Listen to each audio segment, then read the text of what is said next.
I sign the contract with shaking hands. The paper feels heavier than it should. The man from Human Resources says, "This is a short-term position. No expectations beyond the role." I nod and say, "I understand." The words sound strong, but my chest feels hollow. I need this job. My mother needs medicine. Hope is not optional. I step into the glass tower for the first time and feel swallowed. The floor shines like water. Every sound echoes. A guard says, "Identification." I hand over my card. The guard pauses. The guard looks again. The guard hands it back without a word. I tell myself not to imagine meaning where none exists. The assistant leads me through long halls. The assistant says, "Follow closely. This place does not forgive mistakes." I say, "I will not make any." That is a lie I believe in for 5 seconds. Eyes follow me. Whispers trail behind me. I hear my last name once. I hear it again. I keep walking. The office door opens. The billionaire stands near the window. The city bends beneath the glass. The assistant says, "The new hire has arrived." Silence stretches. The billionaire turns slowly. The billionaire studies my face like a document. The billionaire says, "Sit." I sit. The billionaire says, "This role requires loyalty and silence." I say, "Both are available." The billionaire says, "Ambition creates problems." I say, "Survival does not." A pause follows. The billionaire signs a page and slides it forward. The contract stops inches from my hand. The billionaire says, "This is temporary." I say, "Temporary is enough." The billionaire says, "Failure ends everything." I say, "Failure is not an option." The billionaire studies me again, longer this time. Something unreadable crosses that face. The billionaire says, "Begin today." The assistant walks me to my desk. The assistant says, "Do not speak unless asked." I say, "Understood." The desk is small. The chair is stiff. The screen already shows tasks. No welcome. No introduction. Just work. Hours pass. A senior executive stops nearby. The executive says, "Interesting hire." I say, "I am here to work." The executive smiles without warmth. The executive says, "Names matter in this building." I say nothing. The executive leaves. I notice a file on my screen. My last name appears in bold. I blink. I refresh. The name remains. I whisper, "Coincidence."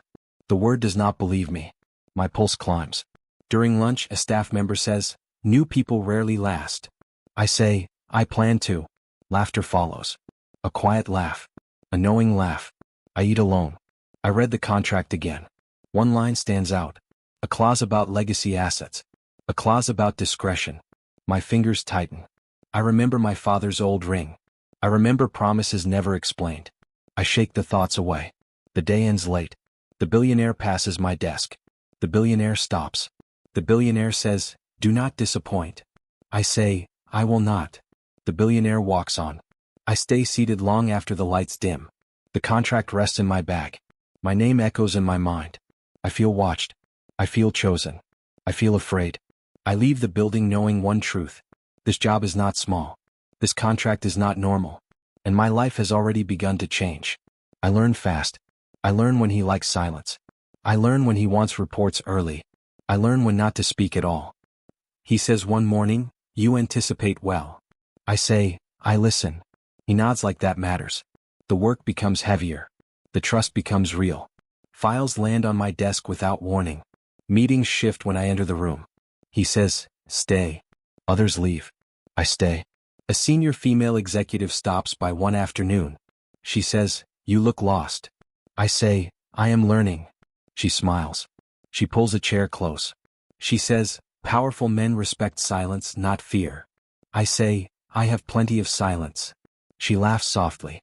She says, "Good. Then you might survive here." She becomes my guide. She teaches me which floors matter. She teaches me which smiles lie. She teaches me which doors never open twice. She says, "Never trust praise." I say, "What should I trust?" She says, "Results." I trust her. I should not. A coworker starts sitting near me. He says, "You work too much."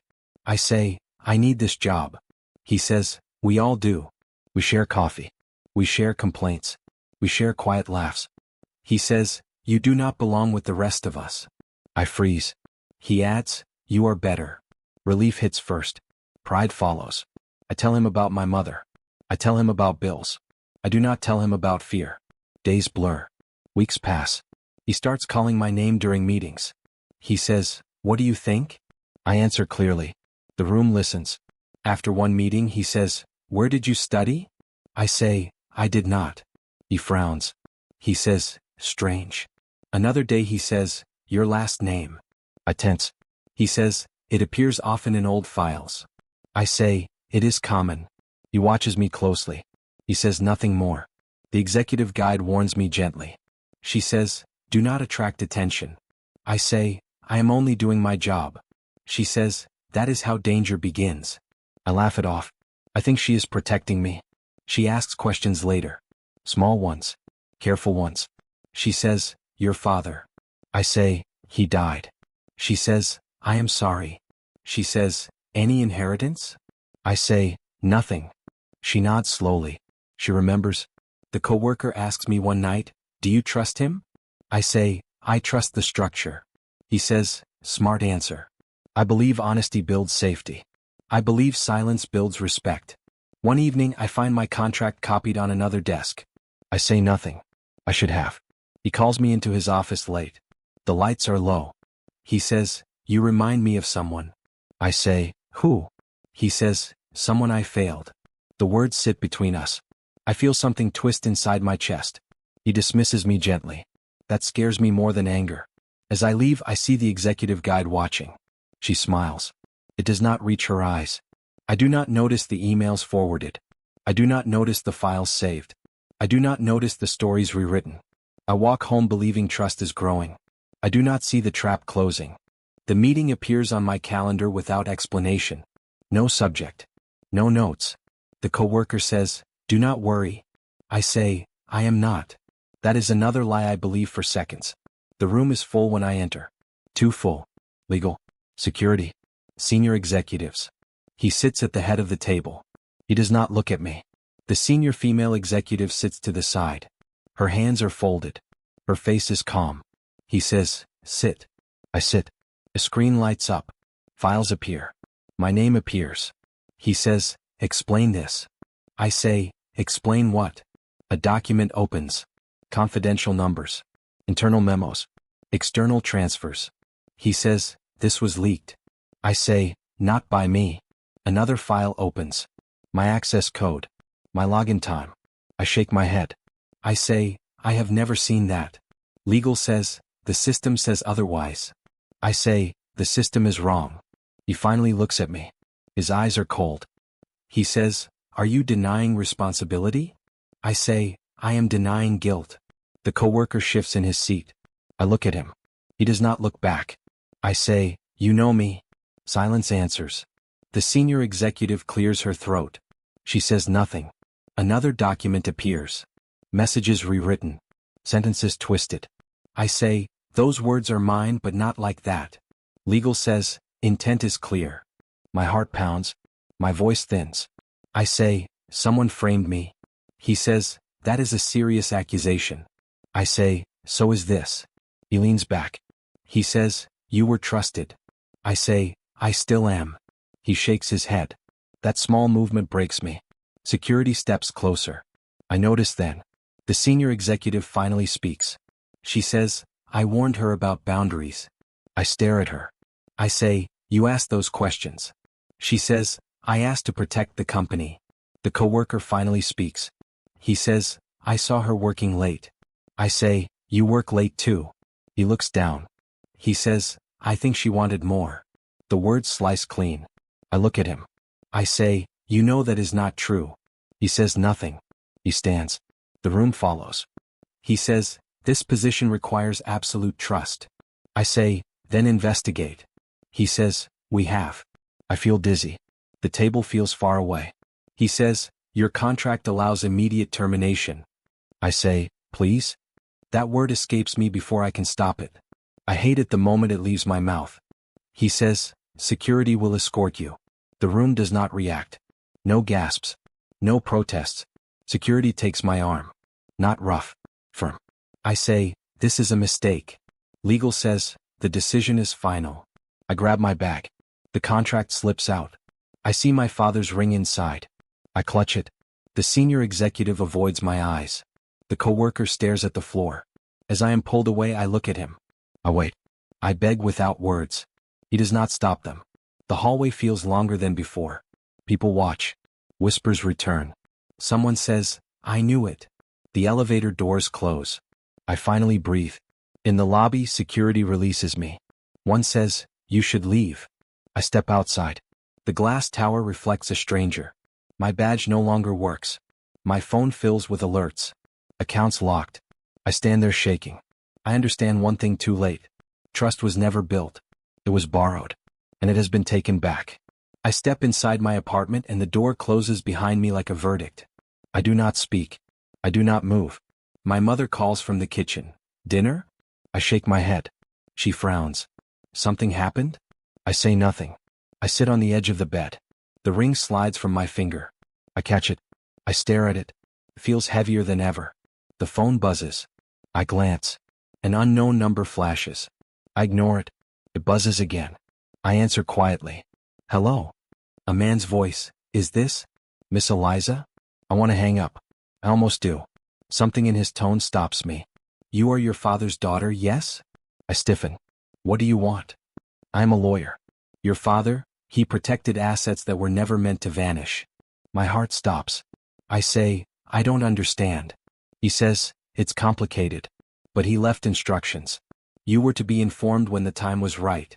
I sink onto the couch. "Why now?" I whisper. "Circumstances demand it," he says. I hear urgency in his voice. I do not trust him. I cannot. I replay the betrayal over and over. The coworker. The executive. Even him. All of them smiled while they destroyed me. I ask the lawyer, "What assets?" He says, "Businesses, holdings, accounts. All tied to your father's name." I taste bile. Why was I left nothing? Because the wrong people wanted to erase him, and you. I clutch the ring in my hand.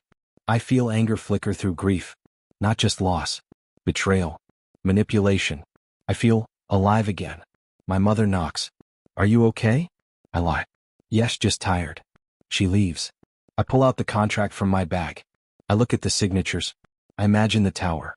I imagine every smile that hid a knife. The lawyer says, "You must act carefully. They will try to control or harm what belongs to you." I say, "I am ready." He laughs softly. "You do not know how ready you are." I do not sleep that night. I replay everything. Every word spoken, every look received. I whisper to the empty room, "I am not powerless anymore." The next day I search for work. Applications bounce back. References refuse. My name is poisoned. I sit on the floor, contract and ring in hand. I stare at the ceiling. The lawyer calls again. He says, "Meet me tomorrow. There's more you need to know." I say, "I will be there." I hang up and stare at the window.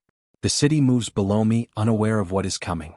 For the first time since the betrayal, I do not feel only pain. I feel fire. I feel purpose. I feel the ground shift beneath my feet. And I know life will never be the same. The cafe is quiet, tucked in a corner no one notices.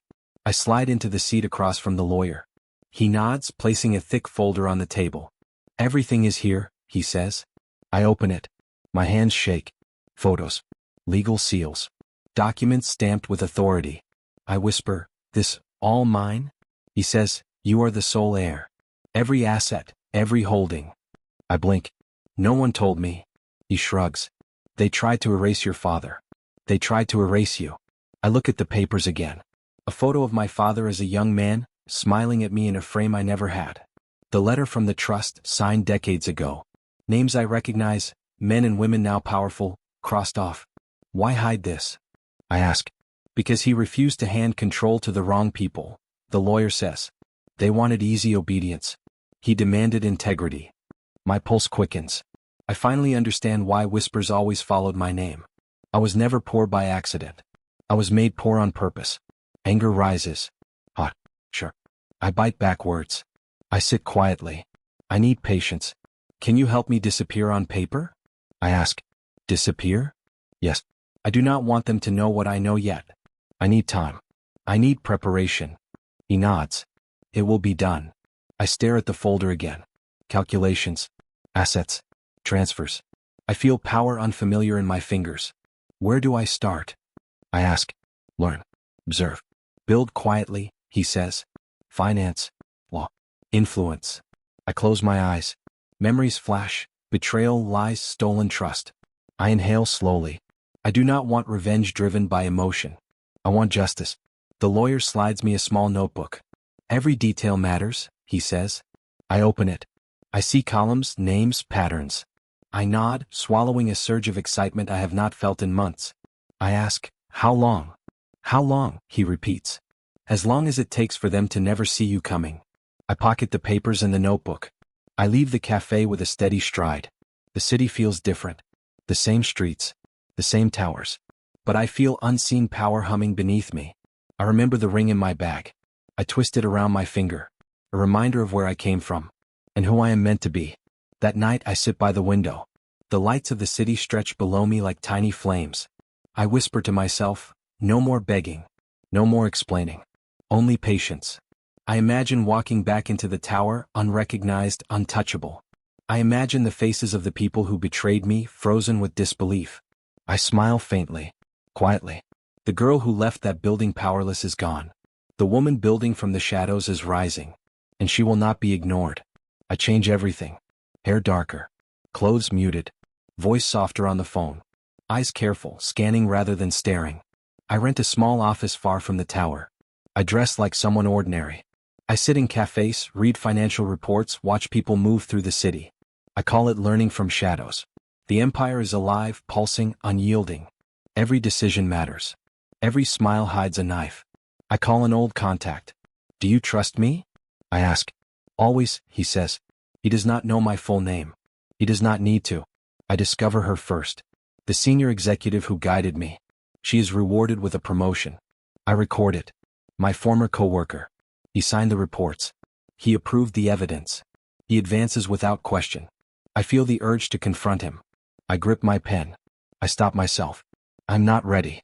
The lawyer reminds me, patience is power. I nod. I study financial statements, internal memos, investment flows. I notice where errors were planted, who benefited, how the betrayal was structured. I write in my notebook, move quietly, learn names, understand motives. I call a few trusted people. They know nothing about my past. They know only skill, strategy, and promise. I meet one quietly. Your insight is valuable, I say. Thank you, he replies. I smile. No more, no less. Night comes. I sleep with purpose. No tears. No begging. No pretending to be small. I practice conversation in the mirror. What would you do? I ask my reflection. Wait. Plan. Watch. It answers. Every email I send, every meeting I attend, every connection I make is deliberate. Nothing wasted. Nothing accidental. I watch the empire from outside. I observe promotions, deals, and errors. I take notes. I make silent connections. All moves clean. The woman who guided me is unaware of my watchful eyes. The coworker smiles, unaware of the ledger I keep. Even the billionaire does not notice me. Yet I notice him. Always. I keep the ring in my bag. I twist it between my fingers when doubt creeps in. A reminder of who I am. A reminder of what I will reclaim. Every day I grow quieter, stronger. Every decision deliberate. Every step precise. I no longer cry at night. I no longer plead for recognition. I sleep knowing my moves have meaning. I am not the girl they pushed out. I am the woman watching from the shadows. I am ready. And soon they will see me. Small fires flare first. A deal collapses quietly. A partner pulls back without explanation. I smile faintly, unseen. An audit appears in the system. I watch it through the lawyer's eyes. No one suspects me. I see him in meetings. Lines deepen on his forehead. He taps fingers on the table. Eyes dart. Stress shadows his face. I feel no joy. Only calm. The woman who guided me hesitates. She checks files twice. She whispers to a junior, something is wrong. They do not connect the dots. My former coworker argues in a conference room. I approved it, he says. I know, another replies. But it failed. I listen, recording in my notebook. Silent influence spreads. I call a few allies discreetly. Check payroll discrepancies, I say. Yes, ma'am, they respond. I remain invisible. Employees I notice suffering before get small help. A raise. A transfer. A mentor. Thank you, one whispers. I smile quietly. No one sees me. Emails are rerouted. Mistakes corrected. I nudge events like a ghost. He frowns at reports. He asks his assistant, "Why are numbers off?" The assistant hesitates. "Maybe miscalculation?" He nods, but the doubt lingers. I see regret form in him. In meetings, he asks questions he never asked before. He hesitates before decisions. I see glimpses of conscience. Yet it is not enough. I want accountability. Truth. Not chaos. Not ashes. I meet with the lawyer. "Are they noticing?" I ask. "Not yet," he says. Patience. Wait until the moment is undeniable. I watch as alliances fracture. The senior executive glares at the coworker. They whisper in corners. I note it all. I intervene quietly when employees are harmed. I send anonymous advice. I guide without exposure. Power moves like water, not stone. I see him hesitate again. He wonders why a project failed. He blames the wrong people. I let him. I remember the ring in my pocket. I touch it. It reminds me of patience, of planning, of control. I feel it, the empire shifting beneath me. Small. Silent. I am the calm before the storm. I whisper to myself, "Not yet. Wait." The night falls. City lights blink below me. In my quiet apartment, I make lists. Connections. Weaknesses. Opportunities. I see a reflection in my notebook's glass cover. Not the girl who cried and begged. The woman observing. The owner in waiting. And soon the whispers will reach the right ears. Power feels different when it no longer needs to shout. It waits. It watches. It moves silently. I am ready. They are not. I step into the boardroom under a name he does not know. A face he does not recognize. A voice he cannot place. He looks up. "Who?" I smile faintly. "I am here to discuss Project Orion." He studies me. Furrows. Confusion. Recognition teeters at the edge of his eyes. I sit. I speak with clarity. Confidence. Precision. "The strategy you approved last quarter caused a loss of 7.4 million, I say." He blinks. "Excuse me?" "Decision-making must align with data, not pride," I continue. He shifts. Eyes narrowing. Hands tightening. The people who betrayed me sit rigid. The senior executive, my former guide, whispers to a colleague. The coworker fidgets, uneasy. I watch him struggle. Every familiar detail, phrases, priorities, patterns, brings him closer to the truth. He does not speak, but I see the memory stirring. I say, "You ignored warnings. Resources misallocated. Employees undermined." He swallows. His face pales slightly. I do not pause. Every word is deliberate. The meeting ends. He leaves first, not saying goodbye. I remain seated, calm. No tremor. No hesitation. Later, I watch from a distance. He calls his assistant. "Investigate her." "Who is she?" The assistant fumbles. Files cross desks. Questions fly. He checks schedules, emails, security footage. Everything from months past surfaces. A name here. A face there. A contract he never read fully. Fear, quiet, sharp, moves through the people who betrayed me. The senior executive glances over her shoulder repeatedly. The coworker avoids meetings. Something is wrong and they do not know why. I do not approach. I do not act. I watch the balance shift. Silent. Patient. Precise. He calls a private meeting with the board. Questions fly, answers falter. Unseen mistakes rise like ghosts. He feels them. He senses a past he ignored. I feel steady. Not nervous. Not excited. The storm is coming, but I am calm. I review my notebook later. Connections, weak points, timelines. Every piece falls into place. I whisper to myself, "It cannot be stopped now." Not by him. Not by them. Not by anyone who underestimated me. The empire shifts under invisible hands. They sense it but cannot see me. I am no longer hiding. I am circling. This is not about humiliation. This is about balance. Restoring order to what was stolen. I touch the ring in my pocket. It reminds me who I am. Who I was meant to be. Who they cannot deny. And soon, every mask will slip. I step into his office, calm and measured. No one else is present. I set the folder on the table. "Everything," I say softly. "Proof, timelines, names." He looks at me. Recognition flickers. Then confusion. Then disbelief. I do not raise my voice. I let the document speak. "Your decisions cost lives," I say. "Mine included." He stares. "Eliza, it can't be." I shake my head. "Read it," I say. Every file, every date, every name. See who benefited from lies and who punished the truth. His hands tremble. He turns pages too fast trying to deny it. He stops. Faces, contracts, emails, all point to the betrayal he ignored. I trusted the wrong people, he whispers. I chose speed over justice. I watch him collapse into the chair. Not anger. Not excuses. Regret. Real regret. I do not gloat. I do not smile. I say, they are exposed. The senior executive. The coworker. All complicit. They have been removed. He says nothing. He buries his face in his hands. Some begged, I continue. I do not name them. I do not need to. I feel no satisfaction in their fear. Only release. I lean forward. Do you understand why I never trusted smiles? He nods barely. Yes. I pick up the ring from my bag. It glints under the office lights. I hold it in my hand. Everything I swallowed, the lies, the humiliation, they end here. Not for vengeance. For accountability. He looks up at me. Eyes red. Face pale. I should have known, he whispers. I should have seen the truth. I shake my head. You did not. But now you can act with it. I step back. I do not ask for forgiveness. I do not offer comfort. I only demand recognition of what was done. The weight in the room shifts. The past hangs between us, heavy and undeniable. He nods slowly. I see it now. All of it. And I am sorry. I watch him absorb it. The empire feels still. No chaos. No cries. Only truth. I place the folder on the desk. The ring slips onto my finger. A symbol not of ownership yet, but of power regained. I step toward the door. This changes everything, I say. He nods. Everything, he repeats, voice small. The office is silent. The world outside moves unaware.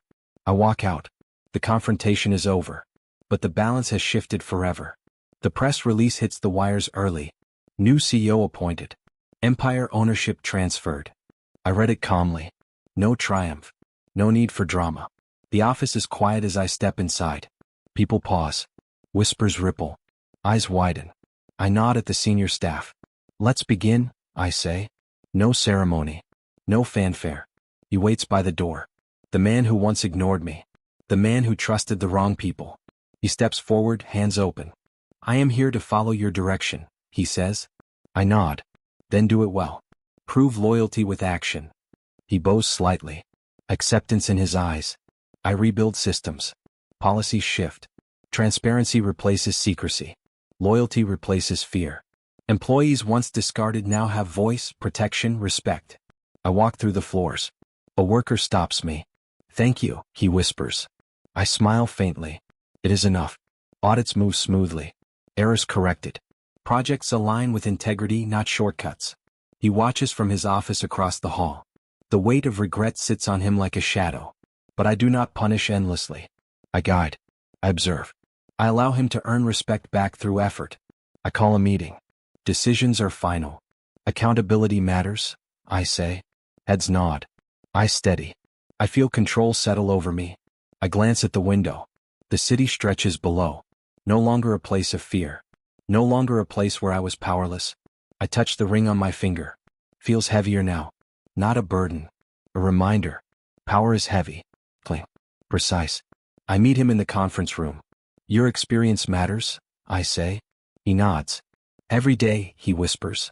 I review projects, budgets, personnel. Every decision sharpens my awareness. Every choice reflects who I am now. No one challenges me.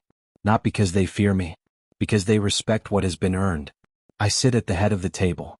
The empire feels alive beneath me. Not chaotic. Ordered. I remember the girl I was. The one pushed out. The one betrayed. I'm not her anymore. I am defined by what I choose to do. By how I move forward. By who I protect. By the world I shape.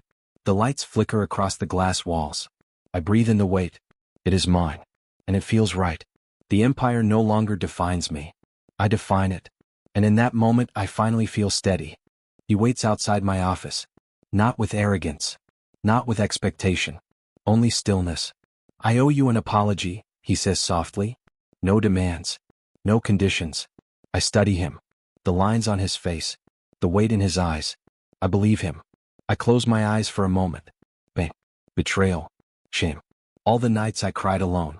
All the moments I begged for fairness. I breathe. I think about the woman I became. Silent, strategic, unseen, then seen, powerful. I realize I have a choice. Cut him out completely. Or allow a new future built on honesty. I open my eyes. I choose peace, I say. Not weakness. Not forgetting. Peace. He nods slowly. I will earn it, he says. I smile faintly. You will, I reply. I set boundaries. Clear. Firm. No lingering doubts. No past shadows dictating decisions. I place my hand on the ring. A reminder of everything. A symbol of my father. Of the empire. Of the strength I discovered in my own pain. I say, we will protect what was built. And we will protect the people who deserve it. He bows slightly.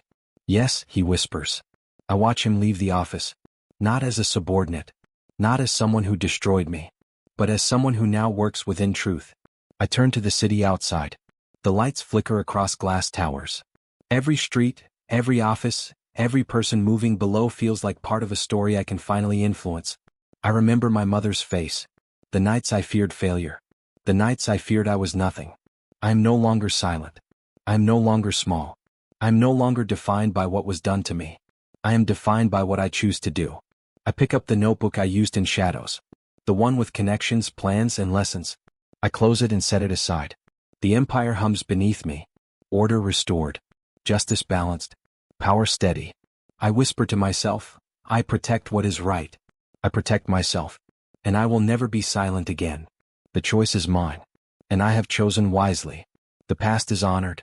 The future belongs to me. I stand in the empty office, sunlight falling across polished floors. I look around and breathe deeply.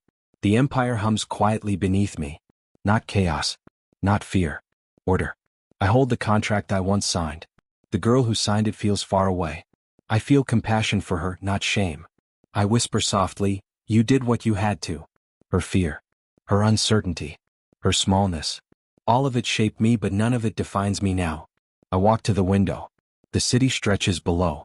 Every street, every tower, every light belongs to a world I now influence. Not to dominate. To protect. To guide. I place my hand on the ring I've carried through every trial. It glints under the sun. A symbol of survival. Of power reclaimed. Of a voice that will never be silenced. I remember every betrayal. Every lie. Every moment I was dismissed or erased. And I let it go. Not because I forgot. But because I am no longer controlled by it. The billionaire-turned ally walks in. He stops at the doorway. I see the change, he says quietly. Yes, I reply. Not in me, he says. In you. I nod. No applause. No recognition needed. The moment is mine alone. I review the final reports. Systems rebuilt. Employees protected. Justice balanced without vengeance. I smile faintly.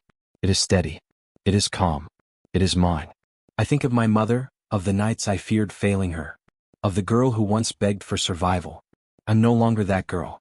I am the woman who moves with purpose. Who speaks with clarity. Who acts with precision. I place the contract on my desk. Not to dwell. Not to haunt. But to mark the past as closed. I look at my reflection in the window. Strong. Steady. Unafraid. I am home.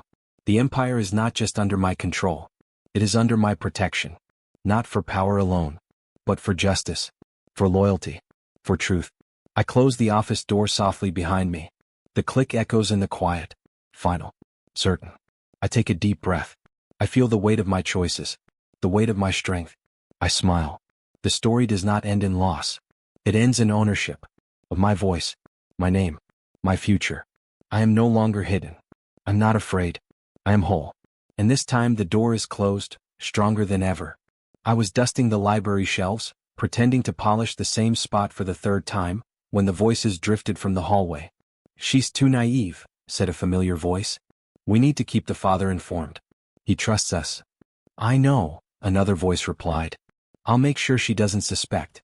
The CEO will never see it coming either. I froze, hands trembling. My heart seized. Not suspect. The words hit me like a hammer. Someone I trusted.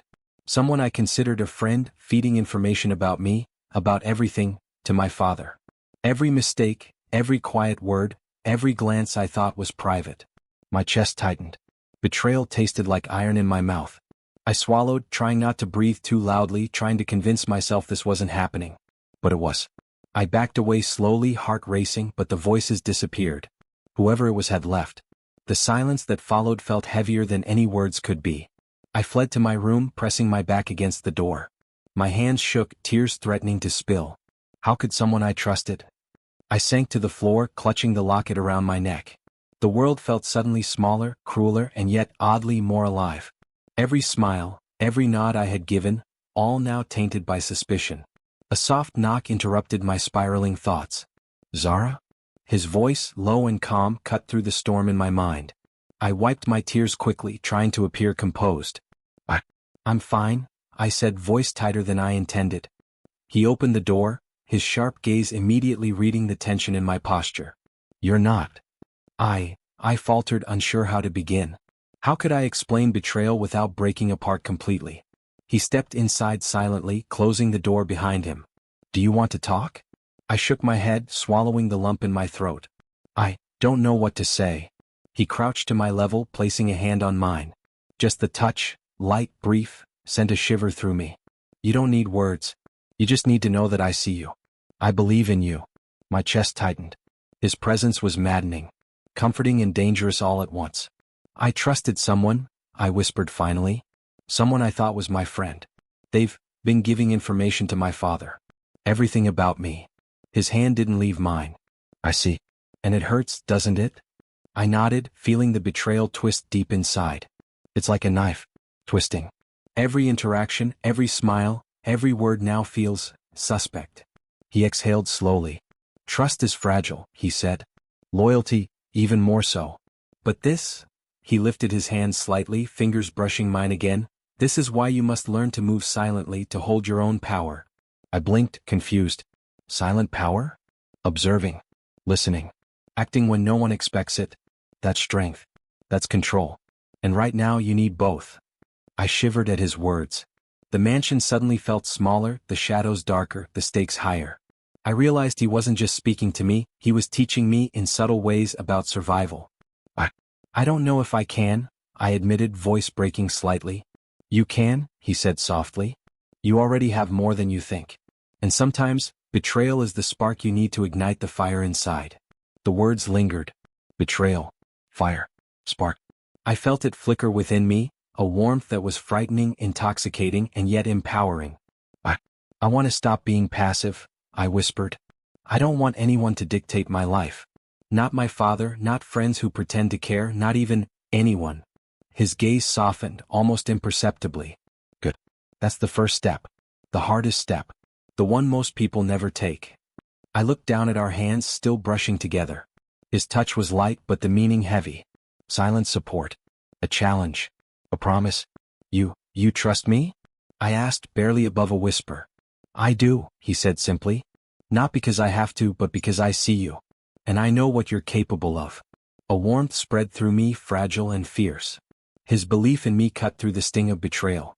It was maddening, yes, but it was also a lifeline. I sat in silence for a while, letting the truth settle. Betrayal was everywhere, lurking in shadows, in whispers, in friendly smiles. But so was this presence, this unwavering faith that I could reclaim my own life, my own choices. I need to be careful, I murmured. Careful who I trust. Careful what I say. He nodded, eyes darkening. Yes. And careful who notices your power before you're ready to show it. I swallowed hard, understanding more than ever that survival here required cunning, patience, and a quiet strength. I can't let this betrayal define me, I said, rising to my feet. I won't. He smiled faintly, a private smile that seemed to hold both pride and warning. Exactly. You'll learn quickly that sometimes silence is louder than words. Sometimes observation is more dangerous than action. And sometimes, his voice dropped, heavy with meaning, sometimes the quiet ones hold the most power. I clenched my fists, feeling a new resolve forming. I wouldn't be passive anymore. I wouldn't allow my father, the staff, or anyone else to dictate my worth, my choices, or my life. I understand, I whispered. He leaned closer again, eyes flickering with something I couldn't name. Good. Because the shadows here, they're longer than you think. And you're not just learning to survive, you're learning to change the game. I nodded, heart pounding. The word change felt heavy, significant. Transformation. Silent, hidden, unstoppable. I could feel it already beginning within me, a slow fire spreading, lighting up my mind and resolve. You'll make mistakes, he said softly. But that's part of it. Part of growing, part of learning, part of becoming someone no one expects. I shivered. Becoming someone no one expects. Could I do that? Could I rise above betrayal, above manipulation, above fear? I will try, I whispered. That's all I ask, he said, brushing his thumb against my hand once more. Try, learn, survive. And remember, he hesitated, eyes dark and unreadable. Not everyone here is who they seem. Trust wisely. Speak carefully. Move silently. I swallowed hard. I will. As he left my room, closing the door softly behind him, I sank to my bed, heart racing. The weight of betrayal pressed down, yet beneath it, a strange thrill pulsed through me. I was no longer passive. I was awake. And in the shadows, the transformation had begun. A quiet fire burned in me, and soon no one, not my father, not the staff, not even those who thought they could control me, would remain untouched. Tomorrow the first move would be mine. I stand in the empty office, sunlight falling across polished floors. I look around and breathe deeply. The empire hums quietly beneath me. Not chaos. Not fear. Order. I hold the contract I once signed. The girl who signed it feels far away. I feel compassion for her, not shame. I whisper softly, you did what you had to. Her fear. Her uncertainty. Her smallness. All of it shaped me, but none of it defines me now. I walk to the window. The city stretches below. Every street, every tower, every light belongs to a world I now influence. Not to dominate. To protect. To guide. I place my hand on the ring I've carried through every trial. It glints under the sun. A symbol of survival. Of power reclaimed. Of a voice that will never be silenced. I remember every betrayal. Every lie. Every moment I was dismissed or erased. And I let it go. Not because I forgot. But because I am no longer controlled by it. The billionaire-turned-ally walks in. He stops at the doorway. I see the change, he says quietly. Yes, I reply. Not in me, he says. In you. I nod. No applause. No recognition needed. The moment is mine alone. I review the final reports. Systems rebuilt. Employees protected. Justice balanced without vengeance. I smile faintly. It is steady. It is calm. It is mine. I think of my mother, of the nights I feared failing her. Of the girl who once begged for survival. I'm no longer that girl. I am the woman who moves with purpose. Who speaks with clarity. Who acts with precision. I place the contract on my desk. Not to dwell. Not to haunt. But to mark the past as closed. I look at my reflection in the window. Strong. Steady. Unafraid. I am home. The empire is not just under my control. It is under my protection. Not for power alone. But for justice. For loyalty. For truth. I close the office door softly behind me. The click echoes in the quiet. Final. Certain. I take a deep breath. I feel the weight of my choices. The weight of my strength. I smile. The story does not end in loss. It ends in ownership. Of my voice. My name. My future. I am no longer hidden. I'm not afraid. I am whole. And this time the door is closed, stronger than ever.